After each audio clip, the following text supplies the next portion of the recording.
Brought to you by Biz Analyst by Khata Book.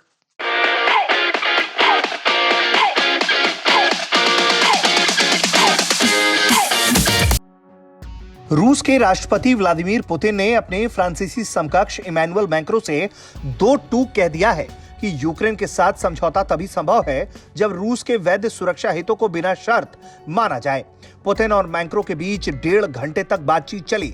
इस दौरान Putin को मनाने की तमाम कोशिशें फ्रांसीसी इमैनुअल मैक्रों करते रहे, लेकिन पुतिन अपने इरादे से टस से मस नहीं हुए। इस दौरान रूस ने यूक्रेन को बख्शने के एवज में अपनी 3 शर्तें भी रख दी हैं। रूस की इस शर्तों में शामिल है कि क्रीमिया पर रूसी संप्रभुता की मान्यता, यूक्रेन का विसैन्यीकरण और विमुद्रीकरण और यूक्रेन की तटस्थ स्थिति सुनिश्चित करना।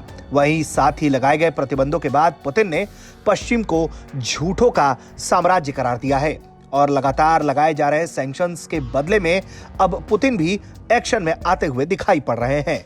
बैंक ऑफ रूस ने अपने देश पर लगाए गए तमाम आर्थिक प्रतिबंधों के बीच अपने देश में इंटरेस्ट रेट में 100% से ज्यादा बढ़ोतरी कर दी है। यूरोप और अमेरिका की तरफ से लगाए गए आर्थिक प्रतिबंधों के मद्देनजर उसने महत्वपूर्ण ब्याज दरों को 9.5% से बढ़ाकर 20% कर दिया। ये 2 दशकों का सबसे उच्चतम स्तर है। इसके अलावा रशियन सेंट्रल बैंक ने विदेशी निवेशकों और ब्रोकरेज हाउस को रशियन सिक्योरिटीज बेचने से रोक दिया है। दरअसल यूरोप और अमेरिका ने रूस के $640 बिलियन के रिजर्व के ज्यादा हिस्सों को ब्लॉक किया है और इससे रूस की इकोनॉमी पर बुरा असर डालने की कोशिश हो रही है। इसी के एवज में अब रशिया भी अपने तमाम काउंटर अटैक को अंजाम दे रहा है।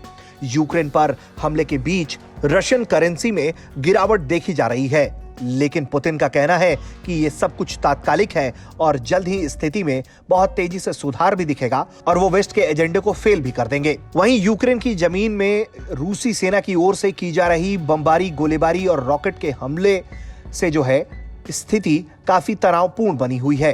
जंग के दिन यूक्रेन और रूस में बातचीत भले ही टेबल पर हुई हो, लेकिन किसी तरह का सुलह की किरण नजर नहीं आ रही है। इन सब के बीच पुतिन की पार्टी के नेता ने आज तक .in से बातचीत की है। उन्होंने इस बातचीत के दौरान ये बात साफ कर दी है कि हमारी सेना यूक्रेन के नागरिकों का ध्यान रख रही है, इसीलिए अभी तक युद्ध चल रहा है, नहीं तो युद्ध एक दिन में ही रूस खत्म कर सकता था। ब्यूरो रिपोर्ट, भारत तक।